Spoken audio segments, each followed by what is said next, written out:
Bro, I just saw this ending, man. Oh my goodness. Oh my goodness. We're gonna talk about that in a little bit. We're gonna talk about that at the end of this review. But the ending for this show, man, oh my god. Oh my god. Woo, we'll get into that. We'll get into that. But for right now, it is your role model of the IWC Gamers Goon. Make sure you guys stay tuned for the whole video. Yes, the whole video, because at the end of this video, I will be announcing who will be joining me and Mr. Controversy himself, DJ Storms, on WrestleMania week for WrestleMania preview and predictions. So make sure you stay to the end for that, along with for the reason why I was laughing to start off this show here today. But AEW Revolution. AEW Revolution is a show that went down here on Sunday, a very rare Sunday for the AEW folk. This is a very this might be their first Sunday show. I feel like it is. I feel like this is their first Sunday show. But AEW did a very solid job today. They did a very solid job. If you guys bought this pay-per-view, hopefully you guys enjoyed it. I know I did. We started out with the buy-in. Yeah, the buy-in. We knew coming into tonight, because there was a Twitter video released prior to the show beginning, that Britt Baker's teammate, Reba, aka Rebel, would not be participating because she received a doctor's note from Dr. Britt Baker. They said, this note is not valid. You signed it. Doesn't matter. And then she says, you know what? We're right next to Jacksonville's football team. Let's go see their doctors. They say, you know what? Reba Rebel is not clear to wrestle.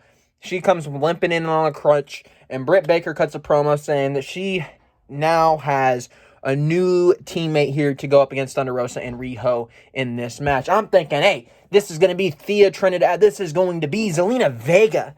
Because we did hear of Tony Khan a little while ago say that he would be interested in Zelina Vega, but he was waiting out the no-compete clause, from which I understand it's over.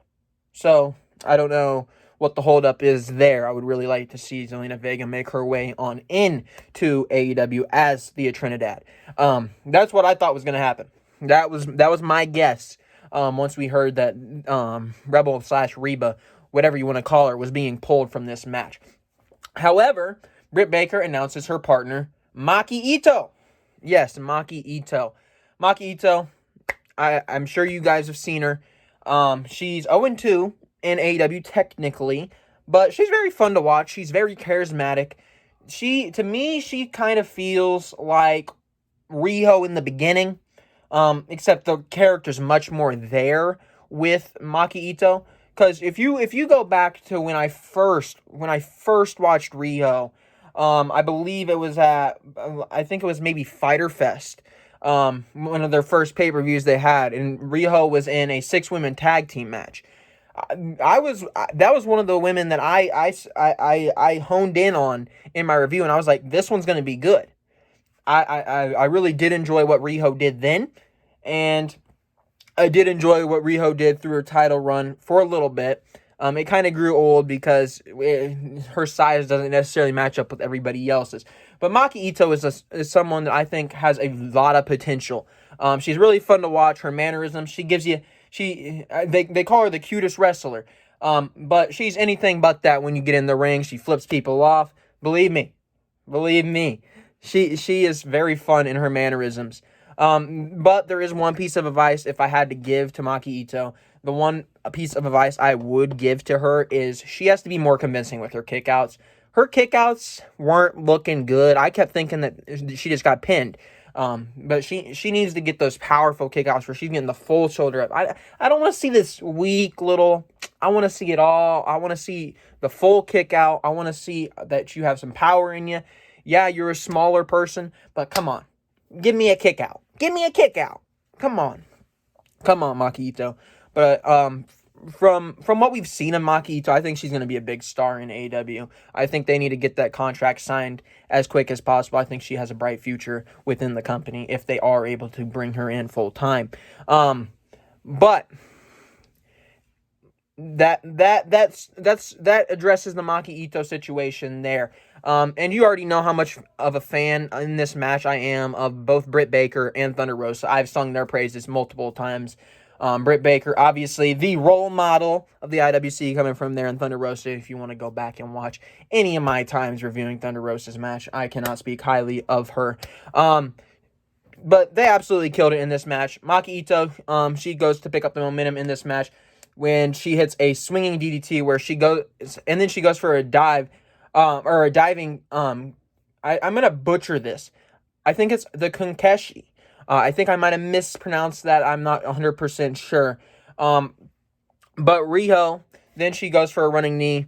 Maki ends up being able to kind of avoid it, and she puts that into a submission. Then Riho gets to the ropes. Rhea goes for an elbow strike. Maki uses her head. Yes, she goes for an elbow strike, and the first thing Maki Ito does is she lowers her head into the elbow. She used her head to block an elbow strike. Yes. See, I'm telling you, there's something special about Maki Ito.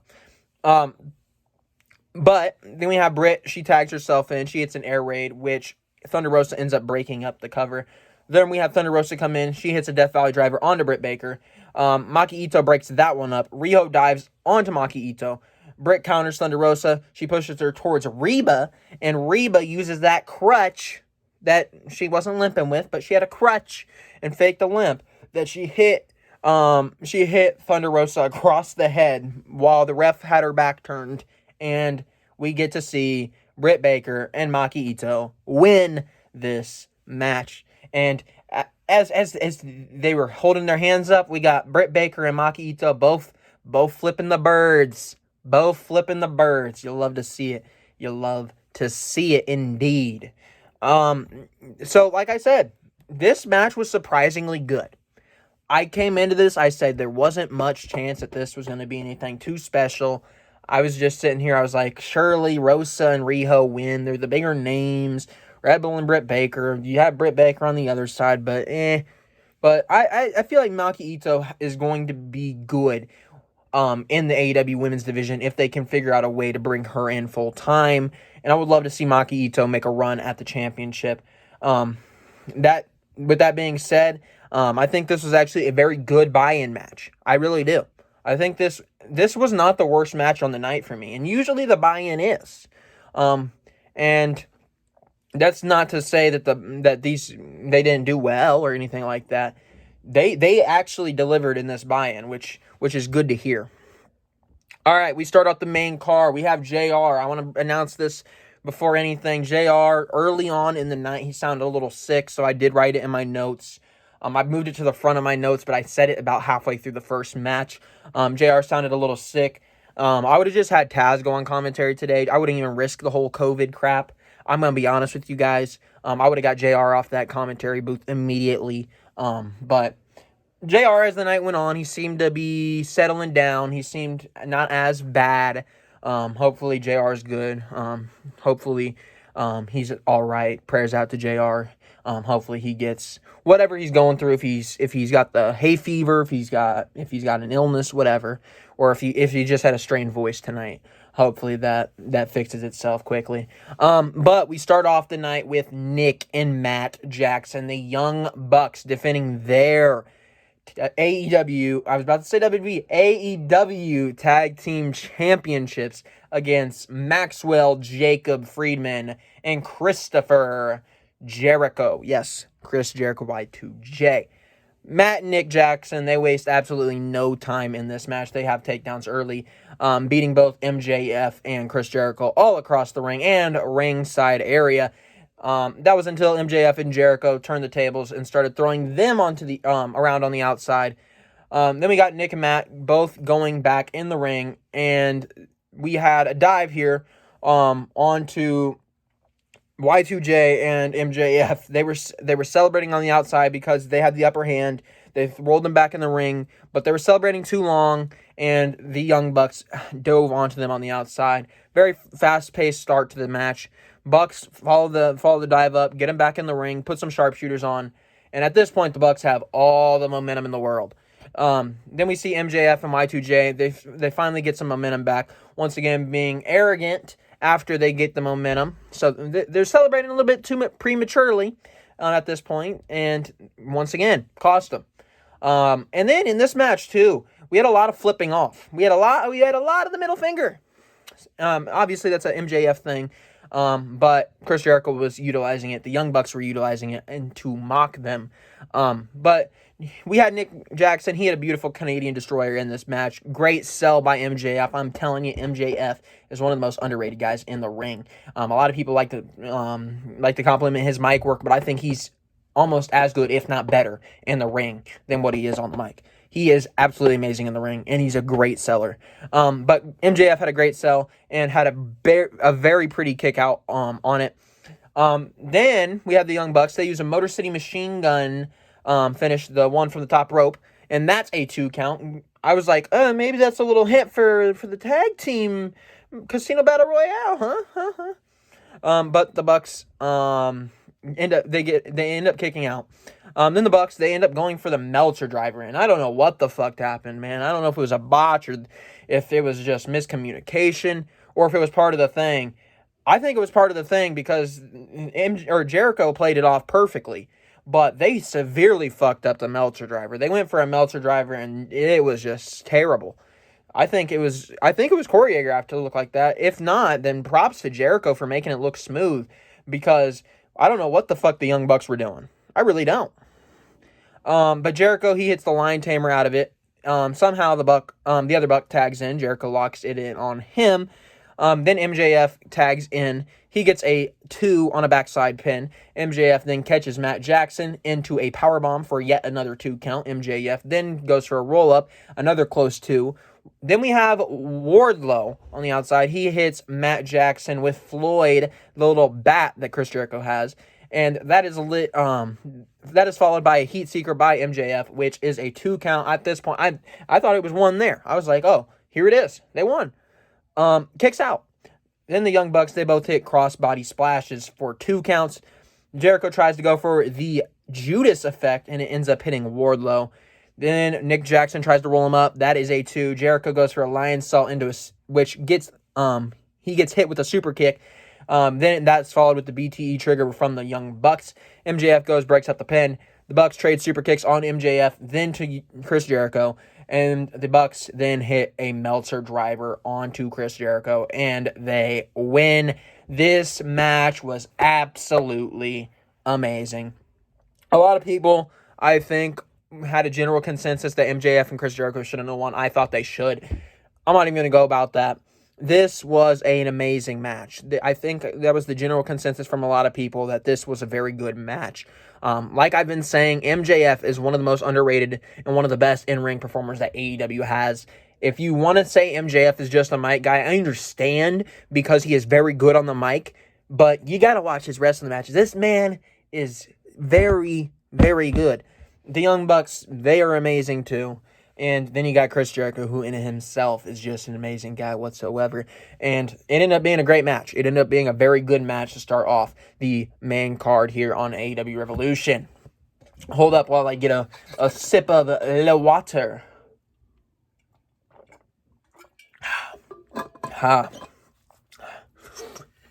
Then we get into the Casino Tag Team Battle Royale. We start off the Casino Battle Royale with number 10 and number 5 of the Dark Order going up against the Natural Nightmares. Proud and Powerful comes in next.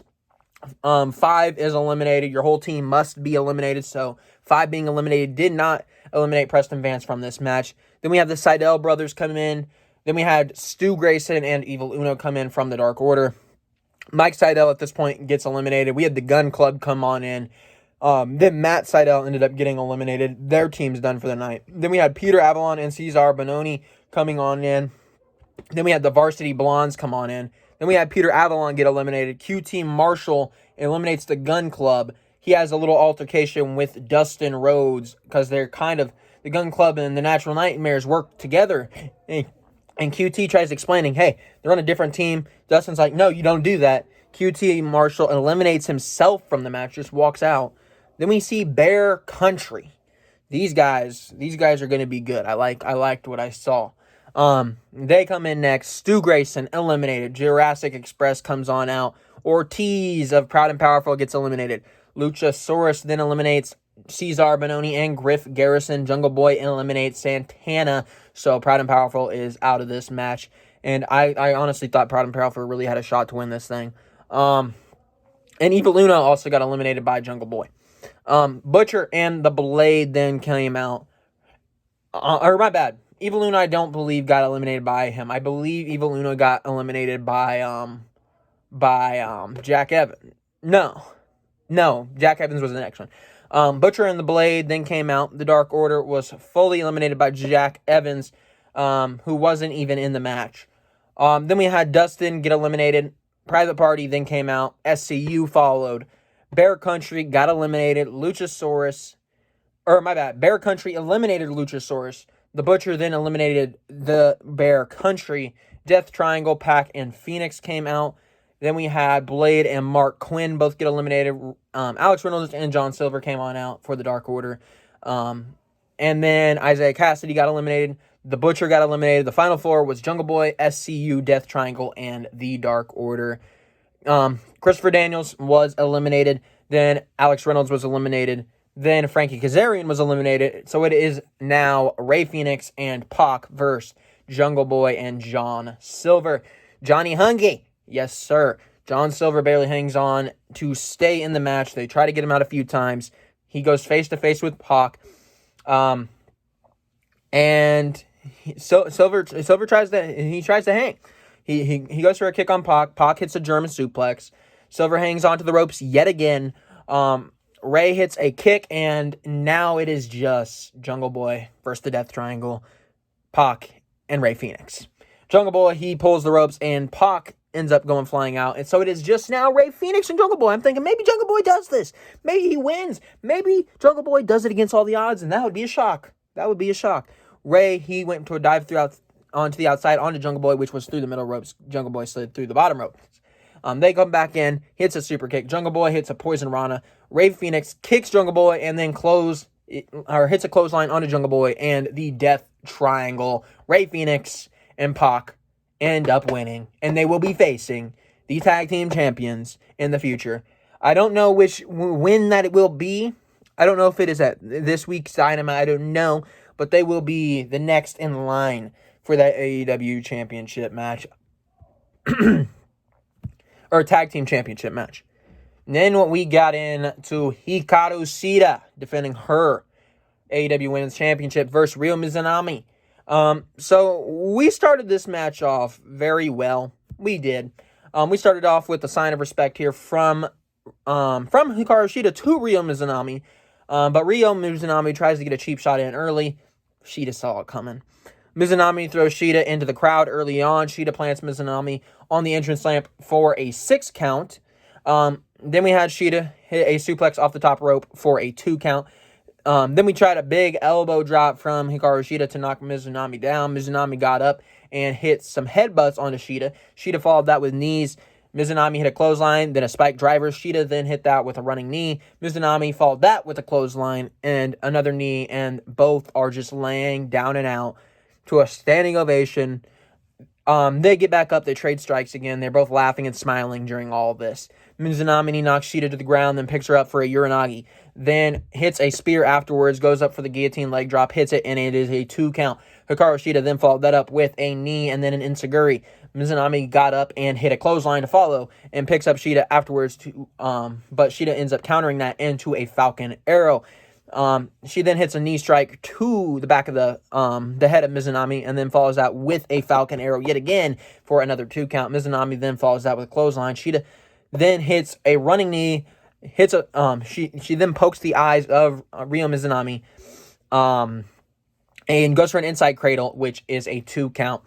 And then we see her go for the She-2, but she ends up getting kicked out. Shida then gets a 2 count. Shida goes for the Tamashi for another time and another 2 count. Shida then goes for the corkscrew knee strike, and that one wins the match for Hikaru Shida.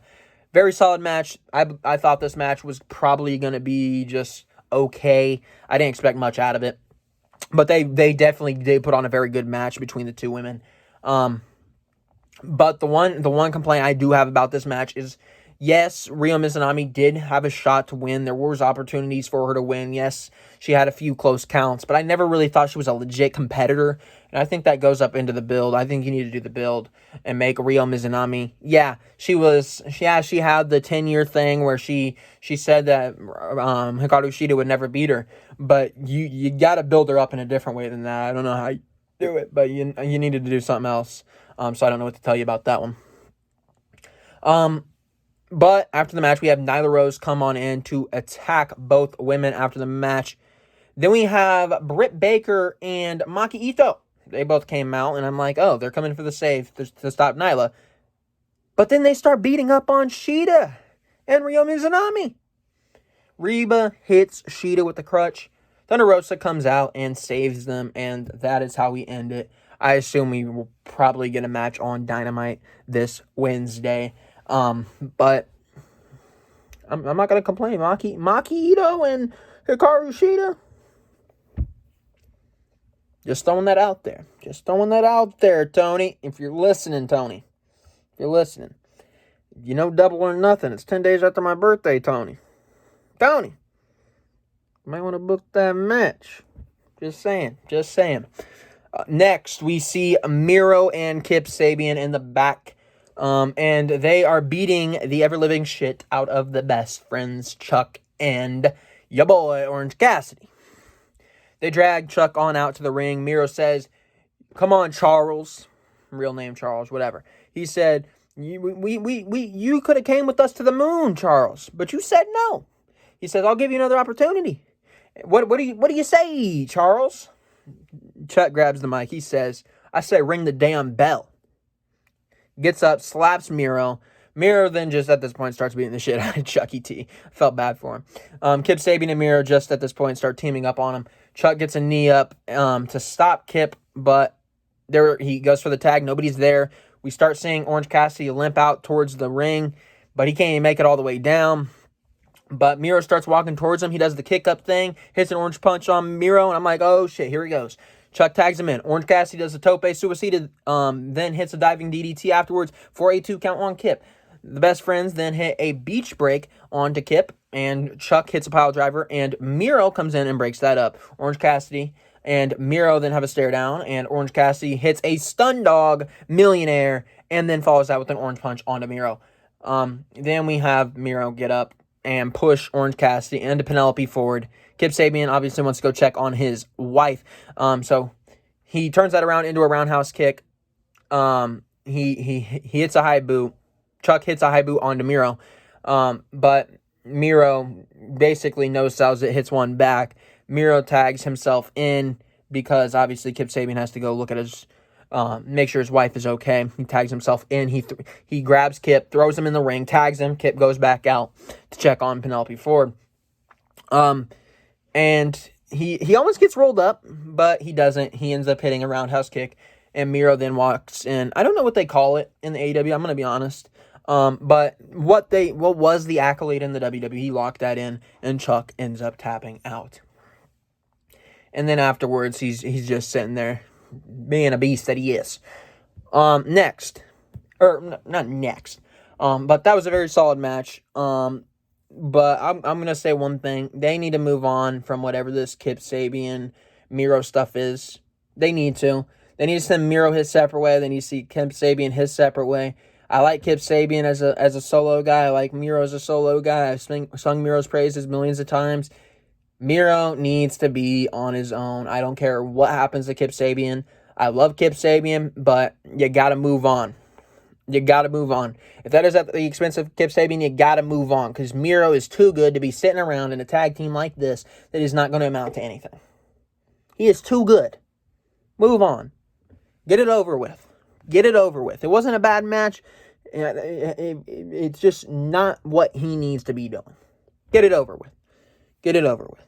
Then we have an interview with Chris Jericho and Maxwell Jacob Freeman, and they ask him about the failure tonight. Jericho says that it wasn't a failure. They said they should be the champs because they are better than the Young Bucks, and they know it. They are an army of well-trained soldiers, and they will need to change their plans going forward. And the Inner Circle this Wednesday will be having a war council. He says, what do you think about that, Maxwell? MJF says, it is time for a change. They both fist bump. I think this is probably going to be the split of Chris Jericho and MJF. I don't know. Maybe it's not, but the look that MJF gave kind of told you him and Chris Jericho might be coming close to ending, which I think is way too soon. But that kind of gave me that vibe.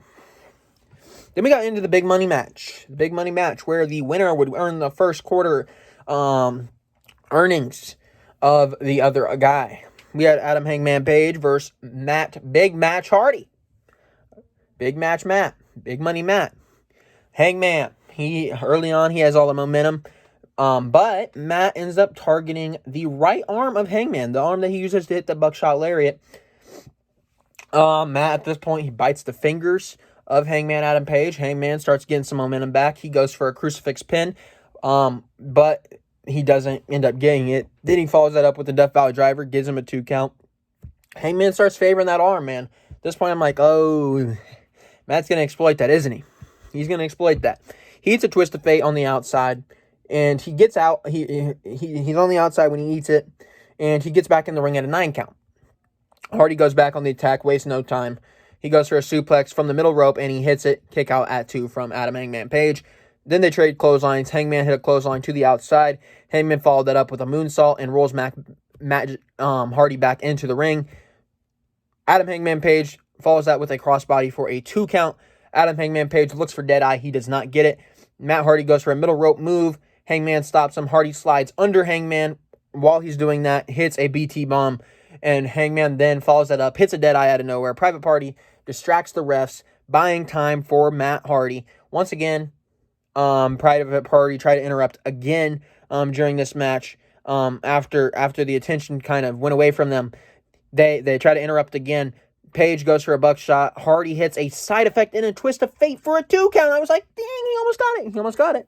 But the Dark Order comes on down for the save. Yeah, the Dark Order. They came out. They took out Private Party. Matt, he hits Page to the outside. Page falls into the arms of the Dark Order. They push him back up onto the ring apron, onto where he needs to be for the buckshot lariat. Propels himself with the ropes. Hits the buckshot lariat. 1, 2, 3. Dark Order helps Adam Hangman Page win. Dark Order, Page is a thing. Page is a rich man. Give him the money. Page to the moon. Right with Cameron Grimes. Cameron Grimes. Hangman Page. Put him in the same sentence, why don't you? Adam Big Money Hangman Page is now the name. They go for a group hug afterwards. And you know what Hangman did? Hangman got himself a little bit of the beer.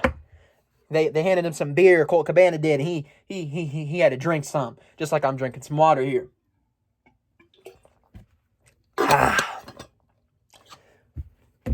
Hangman Page definitely had a better time than me. But Hangman Page with the big win and the big money, earning all of Matt Hardy's earnings from quarter number 1 this year.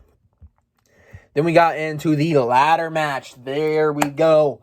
The first big surprise of the night. We have Lance Archer versus Cody Rhodes versus Max Caster versus Scorpio Sky versus Pentagon El Zero. And we get TBA. And here, who is it going to be? Is it Kurt Angle? Is it Mark Henry? Is it Brock Lesnar? Is it CM Punk? Is it The Rock? No. I didn't expect this to be the legend. I'm going to be honest with you. But you know who it was? It was All Ego. No, not just All Ego. All Elite Ego. Ethan Page from Impact. Yes, All Ego is now All Elite. Yes, sir. Ethan Page is going to be big in AEW. I have a gut feeling about that one. But the winner literally had to grab a brass ring. Yes, I'm not joking. The thing above the ring was literally a brass ring, as what you might see in the Sonic video games. Yeah, that's what you had to grab. A little corny if you ask me, but whatever. But the winner would receive a shot at Darby Allin for that TNT Championship. Cody, he takes a beating early on. The doctors end up escorting him out of the ring. He kind of doesn't want to leave, but he has to leave. The doctors kind of force him out.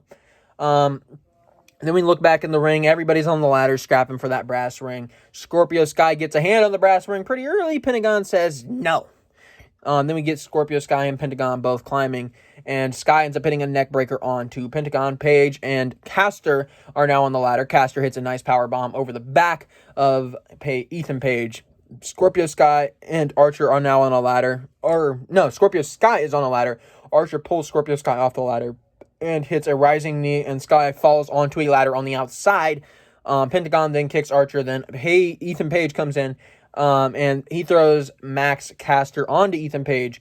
Penta and Ethan Page here scrap at the top of the ladder. Cody comes back out, and he starts beating people with his belt. He takes his belt, he starts whipping people with it. It was insane, man. It was insane. He starts beating people with that belt. Cody then goes to the top of the ladder. Lance Archer meets him at the top of the ladder, hits him with a suplex from the top of the ladder. Everybody thinks it's over for Cody. Max Caster on the top now. He hits the claim to fame elbow drop onto Cody. And at this point, I'm like, Cody is donezo. He's not getting back up. We had Lance Archer and Page. They traded forearms. Archer now has full control. He hits a blackout onto Max Caster. Archer then climbs onto the top of the ladder. Ethan Page stops him. Archer comes down, hits a forearm onto Ethan Page, and he thinks he can climb up the ladder again, but Ethan Page is relentless. He tries to stop him again. He hits him with a low blow. Yeah, he hit him with a low blow. Sorry for moving my computer and messing up the camera angle, but whatever. He hit him with a low blow. After that, he hit a razor's edge on him. And I'm thinking Ethan Page might win this damn thing. He might win the damn thing. But we see Jake Roberts come on in. He had a clothesline on to Ethan Page. Then we see Pentagon climb up for the brass ring. Cody comes in to stop him. Sky uses a chair onto Penta. After Penta takes out Cody, Sky and Cody both climb. They fight atop of the ladder. Sky shoves Cody off, and it's that beautiful, glorious sight of all Money in the Bank ladder matches when you're the lone guy standing up, grabbing the title, or grabbing the briefcase off the top, except this time it's a brass ring. Scorpio Sky grabbed the brass ring, and Sky vs. Allin is in the future for us all. So, the face of the revolution is apparently Scorpio Sky. Very good match, very solid match. I did enjoy this. I very much enjoyed Ethan Page. All ego, all elite, all whatever you want him to be. All charisma. Ethan Page ending up in AEW. I think that is a major signing for the All Elite Wrestling brand. So now, after AEW introduces AE Page, All Elite Page, I am messing up my camera angle. But after they bring in Page, you know what they decided to do? They decided, hey, immediately after this, we need to show you guys exactly who you've all been waiting for. Who is this Hall of Famer? Who is the guy that is signing the name on the dotted line tonight? He took one of the pins, and I don't have a pen with me right now. Maybe I do. He took one of these things and started signing. And we start to hear the music. We see the graphic come up, and it's Christian Cage. Christian Cage. Now, you see, 10 years ago, I'll be really hyped about this. Christian Cage was one of my guys. There's one problem. He's 47 years old, and I don't see how he plans into anything. I don't see what he does. What's he going to do? Put somebody over? Isn't that what Matt Hardy's there to do? Isn't that what Cody kind of does? Isn't that what Sting does? I don't know, man. I didn't think that was that great. I know a lot of people might be into it, but Christian Cage, at this point, wasn't the name I was looking for. I think AEW needed a guy that, especially they were hyping this up, they're making it seem like maybe a Brock Lesnar, maybe a big name, a big match guy, a guy that could be the AEW champion. I was thinking maybe a Brock Lesnar, a CM Punk. Obviously, those weren't names that were actually going to ever happen, but I was thinking on those levels, main event caliber guys. I didn't know who it could have been. My best guess was actually Mark Henry, who wouldn't even fit the bill of a main event guy. But I don't know. Christian Cage, I just don't know. I don't know if that was the right move for AEW, especially after they've hyped it up the way that they did. Then we got into the street fight between Brian Cage and Ricky Starks, the Stark man. Ricky Starks, yes sir, against Sting and your TNT champion, Darby Allin. This was one of those cinematic matches, and I'm going to be honest with you guys, I've been a fan of the cinematic matches. You know that. The Mania matches, I was fine with them. But you know what I wasn't fine with? I was not fine with this match. They got guys on the outside of this ring with Sting masks. Sting throws the bat away early. It's just him and Starks. Cage is off with Allin, climbing the stairs with Allin. Now they're all up on the top level. He uses the bat onto Starks, and Starks uses the bat back. Starks starts using barrels. Will Hobbs and Hook are there to help, and they throw Darby Allin into a glass door. Hook also helps with the attack on Sting. Darby Allin tosses Sting the bat, and he ends up breaking it over Brian Cage's back. Then he uses it across the shoulder of Brian Cage. Darby Allin then jumps off of the second story of this building onto Brian Cage. Yeah, that happened. That was crazy. And then we're back in the ring with Ricky Starks and Sting, and Sting pins Ricky Starks after hitting the Scorpion Death Drop. Allin and Sting won.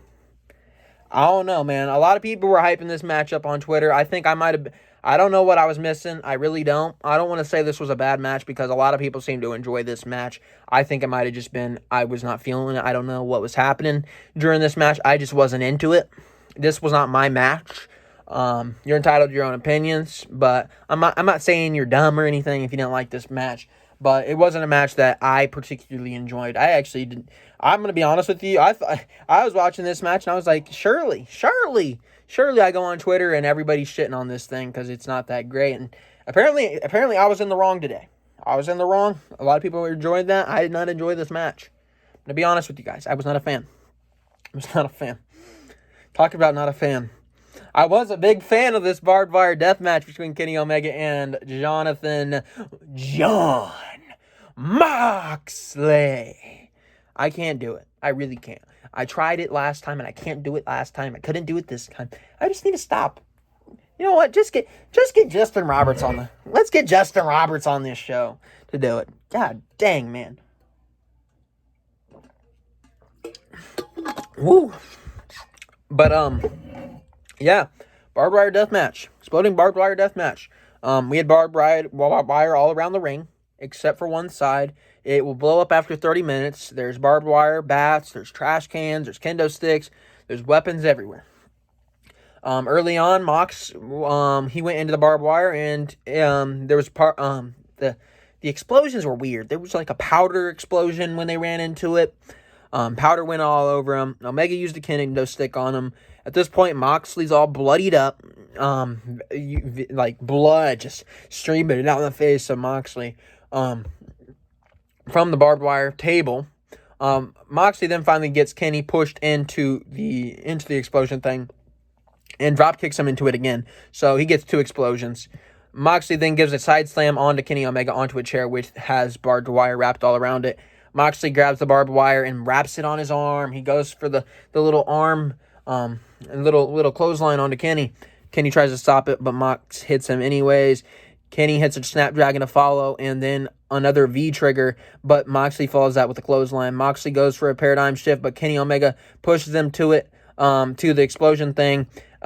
He was going for the V-trigger, or he was going for the paradigm shift, but he like kind of rammed him into the barbed wire explosion thing, and the explosion ended up getting into Kenny Omega's eyes. And that was really interesting. I thought for a second maybe that actually messed up with Kenny. But then we have Moxley on his back. Mox gets up, he bites Kenny Omega in the face, because they're on the outside now. And he hits a paradigm shift into barbed wire that is placed on the outside of the ring. Moxley, as he's going back in the ring, gets a lot of barbed wire, uses it, and he just starts punching Kenny Omega with it. Then we start hearing this dramatic music playing, and then they bring it up on commentary. That means there is 10 minutes until this ring blows up. John Moxley hits a pile driver. for a 2 count. Mox is visibly shook now. He doesn't want to be in there to end this thing. He doesn't want to be in there for the explosion. Omega gets a low blow in, hits a power bomb, which ends up being a 2 count. Kenny hits 2 V triggers, then a 1-wing angel. 2 count causes Moxley to get his foot on the rope. The rope explodes, blinding Kenny Omega temporarily. Jonathan Moxley grabs the bat, but Gallows and Anderson come on out. Moxley takes them out. Kenny Omega, as he's distracted, uses the exploding barbed wire bat. Yes, this bat literally exploded and hit Jonathan Moxley. But Moxley kicked out again. And then Gallows and Anderson helped Kenny Omega hit a 1-winged angel onto a chair for a 3 count. They handcuffed Jon Moxley at this point after the match, and they stomped on him for a little bit. Omega says, "You wanted this," and they're going to beat the shit out of him because of it. Omega was talking to the camera for a while. Omega is going to use the barbed wire bat across Moxley, and afterwards, the clock starts ticking from 1. You see 1 minute remaining. Everybody starts leaving, and you see from the back, we see actually Eddie Kingston run out. People are trying to hold Eddie Kingston back. Eddie Kingston runs into the ring, trying to help Jon Moxley get out of the ring. But he can't help. Jon Moxley just can't get up. So Eddie Kingston does what every good friend does. He lays himself over Jon Moxley. He plants himself. He takes the brunt of it for Jon Moxley, his best friend. And they should have thrown a smoke bomb in the ring or something, man. I don't know what they should have done. They should have made this a big thing. They should have made sure that you did not see whatever the fuck happened. Because what did happen was like 4th of July shit, man. I'm not lying to you. I'm sure you have fucking Twitter. Just look it up. Just look it up, man. This shit was the biggest fucking joke I've ever seen. It's crazy because I love this match, but this match, this was the weakest shit I ever saw. They were in the corner. You know how the cane shit, how it does the fire in the corner, each 4 corners? Except this was fucking sparklers. It was sparklers. And then there was on the outside, there was 4 corners of smoke, of like poofs of smoke. You could see they didn't get hit. They did not get hit. There was nothing. And then I honestly thought that Eddie Kingston, after being like planted over Jon Moxley, I thought he was going to get up and be like, "Oh, it wasn't that bad." But they seriously had the medical people come on down, and Eddie Kingston selling this shit. Eddie Kingston was selling that. I'm sorry, Tony Khan. But come on. What was that? That was the funniest shit. I'm not even joking. I was texting my family because we were both watching on the Bleacher Report app. They're back at home. I'm out at college. And I was laughing my ass off. I'm not even joking. As soon as I saw that shit, I was fucking crying. I could not stop laughing at that. Just seeing, you know what? I'm gonna bring up the Twitter clip on my laptop here because I'm gonna show you my genuine. Because I'm sure I'll do a decent reaction to this thing again. I'm gonna be honest with you. It's probably gonna be as funny now as it was earlier. If not, whatever. Here it is. Fucking. Bro. I can't show you this. I'm not going to show you this. Look it up on Twitter. But what the hell, man? It's literally sparklers. And like poofs of smoke. They're not even around them. Man. Come on, AEW. I know you want to protect them. I know that. But, like I said, just make sure there's enough smoke that you can't see that it didn't actually hit them. Or at least put some smoke down or something so you can't even see when you hear the sound. I don't know what that was, man. I really don't. But it was a good show. Don't get me wrong. But that ending had me dying. Because I don't know what I just saw. I'm gonna be honest. I had no idea what the fuck that shit was. That was funny. That's what that was. That was funny. But I don't know, man. I'm gonna get on out of here. It's been your role model of the IWC, Gamers Goon. And I did inform you that I will be mentioning somebody. Don't you think I forgot? You want to know who's joining me? Who's joining me? And Mr. Controversy, DJ Storm's WrestleMania weekend. It's a name that you guys know, a name that I've actually joined. So both these guys are people that I have good friendships with in the IWC. And this is a guy that I think you guys are going to enjoy because he is very similar to me. And this is Joseph Conlon of the Big Fight Field channel. Yes, he will be joining me. I do believe he will be going out to WrestleMania. We will be talking about WrestleMania. Obviously, we're gonna see what his plans are gonna be and all that fun stuff while we're at it. We're gonna see what he's thinking going on into Florida for all that stuff. But I believe he will be making the trip down to Florida for that. But for right now, it is your role model of the IWC Gamers Goon, and I'll be talking to you guys later this week, later next week. I don't know when we'll be talking again. I'm gonna be honest with you. Be honest with you, man. You'll see me for March Madness. You'll see me for the Big Ten tournament, which will actually be this week. So I don't know the next time you'll see me for a wrestling thing. Maybe. I think we might be getting some takeover before WrestleMania. So I think that might be the next one for wrestling. But that's all I got for you guys here today, man. Make sure you hit that like button. Make sure you hit that subscribe button. Make sure you leave a comment down below what you thought of AEW Revolution. I'll be talking to you guys in the next video.